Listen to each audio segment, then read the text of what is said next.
ನಮಸ್ಕಾರ, ನಾನು ನವಿತಾ ಅಜಿನ್.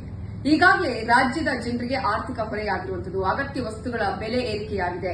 ದಿನದಿಂದ ದಿನಕ್ಕೆ ಒಂದೊಂದು ವಸ್ತುಗಳ ಬೆಲೆ ಏರಿಕೆ ಆಗ್ತಾ ಇರುವಂತಹ ಸಂದರ್ಭದಲ್ಲಿ ಇದೀಗ ರಾಜ್ಯದ ಜನರಿಗೆ ಸರ್ಕಾರ ಮತ್ತೊಂದು ಬೆಲೆ ಏರಿಕೆಯ ಅದರಲ್ಲೂ ಕೂಡ ದರವನ್ನ ದುಪ್ಪಟ್ಟು ಮಾಡುವುದರ ಮೂಲಕ ಆ ಶಾಕ್ ಅನ್ನ ಕೊಟ್ಟಿದೆ. ಅದೇನು ಅಂತ ಹೇಳಿದ್ರೆ ಈಗಾಗಲೇ ನಿಮಗೆ ಗೊತ್ತಿರಬಹುದು, ಪ್ರಾಪರ್ಟಿ ರಿಜಿಸ್ಟ್ರೇಷನ್ ಫೀಸ್, ಅದೇ ರೀತಿಯಾಗಿ ಮುದ್ರಾಂಕ ಶುಲ್ಕವನ್ನ ಇದೀಗ ಸರ್ಕಾರ ಜಾಸ್ತಿ ಮಾಡಿದೆ. ಈ ಒಂದು ಶುಲ್ಕ ಆಗಸ್ಟ್ 31ರಿಂದ ಅಂದ್ರೆ ಇವತ್ತಿನಿಂದಲೇ ಇದು ಜಾರಿಗೆ ಬರುತ್ತೆ.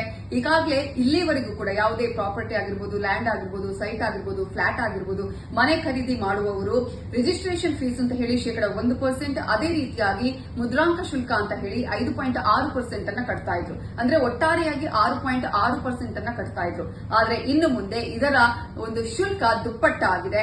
ಈ ಹಿನ್ನೆಲೆಯಲ್ಲಿ ಇನ್ನು ಮುಂದೆ ಆಸ್ತಿಯ ನೋಂದಣಿ ಶುಲ್ಕ ಆಗಿರ್ಬೋದು, ಮುದ್ರಾಂಕ ಶುಲ್ಕ ಆಗಿರ್ಬೋದು, ಇದನ್ನ 7.6%ಗೆ ಜಾಸ್ತಿ ಮಾಡುವುದರ ಮೂಲಕ ಆರ್ಥಿಕ ದುಪ್ಪಟ್ಟು ಅಂದ್ರೆ ಆರ್ಥಿಕ ಶುಲ್ಕದ ದುಪ್ಪಟ್ಟನ್ನ ಈಗಾಗಲೇ ಮಾಡಿದೆ. ಈ ಹಿನ್ನೆಲೆಯಲ್ಲಿ ಜನರಿಗೆ ಆರ್ಥಿಕ ದರ ಏರಿಕೆಯ ಬಿಸಿ ಕೂಡ ತಟ್ಟಲಿದೆ.